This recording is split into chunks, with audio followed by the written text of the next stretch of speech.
여러분 안녕하십니까? 빨간아재입니다. 고발사주의 핵심 인물인 김웅 의원은 공수처 조사에서 모르쇠로 일관했고 손준성 검사는 텔레그램 메시지를 반송한 거라고 억지를 부리고 있습니다. 텔레그램에서 반송을 했다.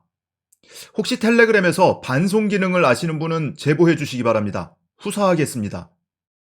앞서 조성은 씨도 이 반송 주장에 대해서 SNS로 전달받는 것이 빠른 등기, 택배, 로켓 배송 정도 되나요? 라며 황당해했지요.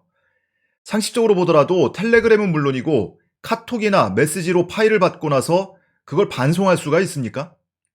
실제로 텔레그램에서 받은 메시지나 파일을 처리하는 기능은 답장, 복사, 저장 또는 말하기, 고정, 전달, 삭제 기능만 있을 뿐입니다. 답장은 말 그대로 보낸 사람한테 메시지를 보내는 기능이고 전달은 다른 누군가한테 해당 메시지나 파일을 그대로 전달하는 겁니다. 이때 최초 발신자의 이름을 남겨둘지 아니면 삭제하고 보낼지만 선택할 수 있습니다.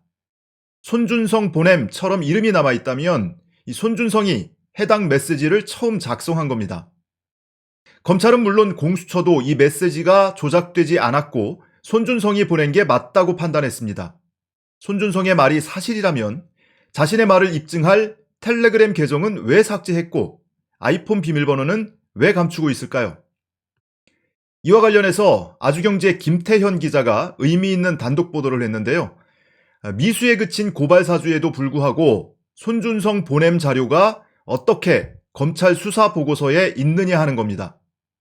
즉 국민의힘에 전달된 고발장 첨부 파일이 실제로는 검찰에 제출되지 않았는데도 어떻게 검찰이 가지고 있느냐는 겁니다. 혹시 이후에 법세련 등 일부 고발 전문 단체를 통해서도 고발 사주가 이루어진 게 아니냐는 정황이 나온 겁니다. 실제로 자유민주국민연합은 지난해 4월 20일, 법세련은 5월 4일에 검찰에 제보자 X 등을 고발했습니다. 지금까지 법세련 등의 고발 배후에 검찰과 야당이 있는 거 아니냐는 의심은 있었지만 이렇게 유력한 정황이 나온 건 처음입니다. 여러분 혹시 제보자 X의 페이스북 이름 아십니까? 알만한 분은 다 아실 텐데 필명 이오하 씨가 바로 MBC의 검언유착 사건을 제보한 제보자 X입니다. 제보자 X의 제보공장이라는 유튜브 채널도 운영하고 있으니까 관심 있는 분들은 찾아보시고요. 다시 본론으로 돌아와서 지난해 7월 작성된 검찰의 수사 보고서에는 제보자 X의 페이스북 캡처 자료가 담겨 있습니다. 왼쪽이 검찰이 확보한 자료고 오른쪽이 김웅 의원이 조성은 씨한테 보낸 손준성 보냄으로 전달된 캡처 파일입니다. 왼쪽은 흑백으로 복사한 자료여서 색깔은 다르지만 그 외에 혹시 다른 점을 찾으셨습니까? 다른 점은 없습니다. 좋아요와 댓글 개수 그리고 공유된 횟수까지 똑같습니다. 거의 같은 시점에 캡처한 이미지 또는 같은 이미지라는 얘기죠. 다른 사진도 마찬가지입니다. 좋아요와 댓글 그리고 공유 횟수까지 똑같습니다. 그런데 이보다 더 중요한 건 바로 제보자 X 이오하 씨의 프로필 사진입니다. 제보자 X는 지난해 4월 3일 자신의 페이스북을 비공개로 전환했습니다. 조선일보가 자신의 범죄 이력을 보도한 날입니다. 조선일보는 이날 제보자 X를 친여 브로커라고 부르며 제보자 X를 비난하는 기사를 쏟아냈습니다.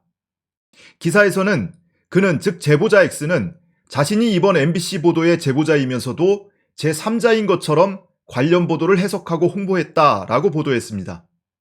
조선일보 스스로도 이전까지는 검언유착 제보자가 누구인지 알지 못했다는 얘기입니다.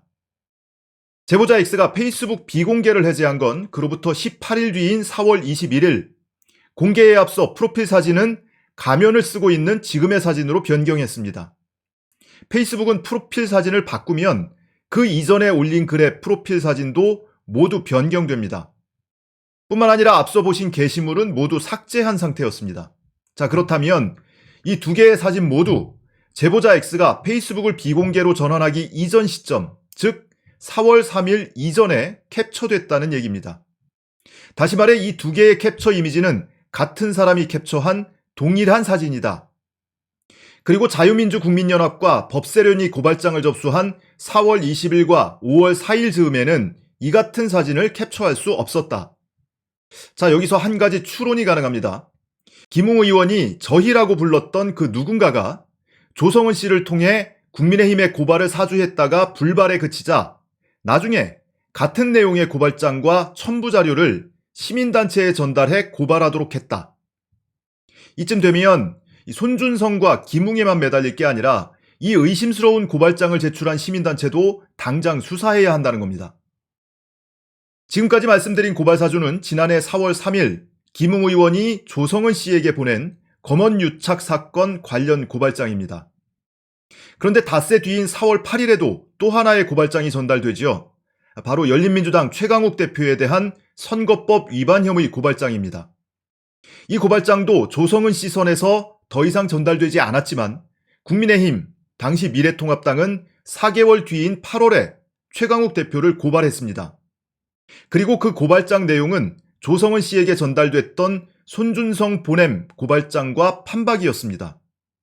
이 고발 과정에는 검사 출신 정점식 의원이 전달자 역할을 한 사실이 확인됐습니다. 다들 기억하시죠?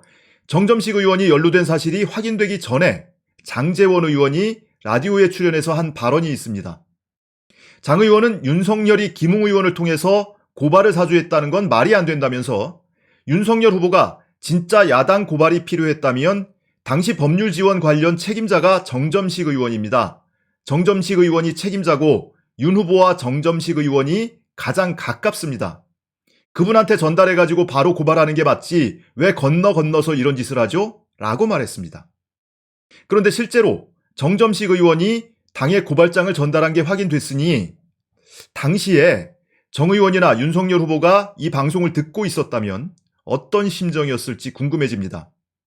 장제원 의원이 아들의 음주 사고 때문에 윤석열 캠프 총괄실장직에서 사퇴했다고 했는데 윤석열 입장에서는 이 발언이 더 아프지 않았을까 싶습니다. 윤석열이 괴문설하던 고발사주 문건은 갈수록 실체가 뚜렷해지고 오히려 제2, 제3의 고발사주 의혹이 나오고 있습니다. 검찰과 야당은 물론 고발 전문 단체까지 연루 의혹이 나오고 있습니다. 사정이 이런데도 핵심 당사자인 김웅과 손준성은 도저히 상식적이지 않은 변명으로 일관하며 시간을 끌고 있습니다. 내일이면 국민의힘 대통령 후보가 결정되니 윤석열이 후보가 되기만을 빌고 있을 겁니다. 현실적으로 윤석열이 후보가 되면 그렇지 않은 경우보다 수사하기는 더 까다로워질 겁니다. 박범계 법무장관은 수사정보 담당관실을 폐지해야 한다는 입장을 여러 차례 밝혔습니다. 수사권으로 보복을 일삼고 검찰을 사유화한 전직 검찰총장이 자기가 사랑한다던 검찰 조직을 오히려 나락으로 떨어뜨리고 있습니다.